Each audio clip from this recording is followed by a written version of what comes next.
नमस्कार साथियों। आइए सुनते हैं अकबर बीरबल की एक रोचक कहानी। जैसा सवाल वैसा जवाब। आपने ये कहानी सुनी ज़रूर होगी, लेकिन कोई बात नहीं, एक बार फिर से सुन लीजिए। आइए सुनते हैं। बादशाह अकबर अपने मंत्री बीरबल को बहुत पसंद करता था। बीरबल की बुद्धि के आगे बड़े बड़ों की भी कुछ नहीं चल पाती थी।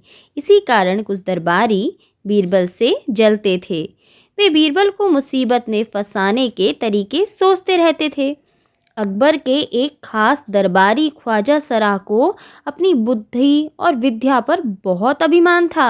बीरबल को तो वे अपने सामने निरा बालक और मूर्ख समझते थे, लेकिन अपने ही मानने से तो कुछ होता नहीं। दरबार में बीरबल की ही तूती बोलती और ख्वाजा साहब की बात ऐसी लगती थी जैसे नक्कार खाने में तूती की आवाज़। ख्वाजा साहब की चलती तो वे बीरबल को हिंदुस्तान से निकलवा देते, लेकिन निकलवाते कैसे? एक दिन ख्वाजा ने बीरबल को मूर्ख साबित करने के लिए बहुत सोच विचार कर कुछ मुश्किल प्रश्न सोच लिए। उन्हें विश्वास था कि बादशाह के उन प्रश्नों को सुनकर बीरबल के छक्के छूट जाएंगे और वह लाख कोशिश करके भी संतोषजनक उत्तर नहीं दे पाएगा। फिर बादशाह मान लेगा कि ख्वाजा सरा के आगे बीरबल कुछ नहीं है। ख्वाजा साहब अचकन पगड़ी पहनकर दाढ़ी सहलाते हुए अकबर के पास पहुँचे और सिर झुकाकर बोले, बीरबल बड़ा बुद्धिमान बनता है, आप भी उसकी लंबी चौड़ी बातों के धोखे में आ जाते हैं।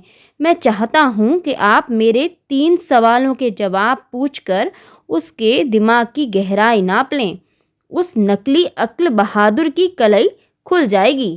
ख्वाजा के अनुरोध करने पर अकबर ने बीरबल को बुलाया और उनसे कहा, बीरबल, परम ज्ञानी ख्वाजा साहब तुमसे 3 प्रश्न पूछना चाहते हैं, क्या तुम उनके उत्तर दे सकोगे? बीरबल बोले, जहाँ पनाह, ज़रूर दूंगा, खुशी से पूछें। ख्वाजा साहब ने अपने 3 सवाल लिखकर बादशाह को दे दिए। अकबर ने बीरबल से ख्वाजा का पहला प्रश्न पूछा, संसार का केंद्र कहाँ है? बीरबल ने तुरंत जमीन पर अपनी छड़ी गाड़कर उत्तर दिया, यही स्थान चारों ओर से दुनिया के बीचों बीच पड़ता है। यदि ख्वाजा साहब को विश्वास ना हो तो वे फीते से सारी दुनिया को नाप कर दिखा दें कि मेरी बात गलत है। अकबर ने दूसरा प्रश्न किया कि आकाश में कितने तारे हैं? बीरबल ने एक भेड़ मंगवाकर कहा, इस भेड़ के शरीर में जितने बाल हैं उतने ही तारे आसमान में हैं। ख्वाजा साहब को इसमें संदेह हो तो वे बालों को गिनकर तारों की संख्या से तुलना कर लें।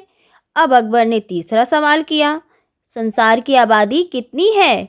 बीरबल ने कहा, जहाँ पनाह, संसार की आबादी पल पल पर घटती बढ़ती रहती है, क्योंकि हर पल लोगों का मरना जीना लगा ही रहता है।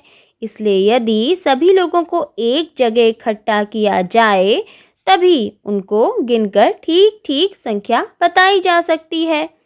बादशाह तो बीरबल के उत्तरों से संतुष्ट हो गया, लेकिन ख्वाजा साहब नाक भौं सिकोड़ कर बोले, ऐसे गोलमोल जवाबों से काम नहीं चलेगा जनाब। तब बीरबल बोले, ऐसे सवालों के ऐसे ही जवाब होते हैं। पहले मेरे जवाबों को गलत साबित कीजिए, तब आगे बढ़िए। ख्वाजा साहब से फिर कुछ बोलते नहीं बना। आशा है आपको ये कहानी अच्छी लगी होगी। अगर आपको ये कहानी अच्छी लगी हो तो मेरे इस वीडियो को लाइक शेयर करें और मेरे इस चैनल को सब्सक्राइब भी करें। Thank you.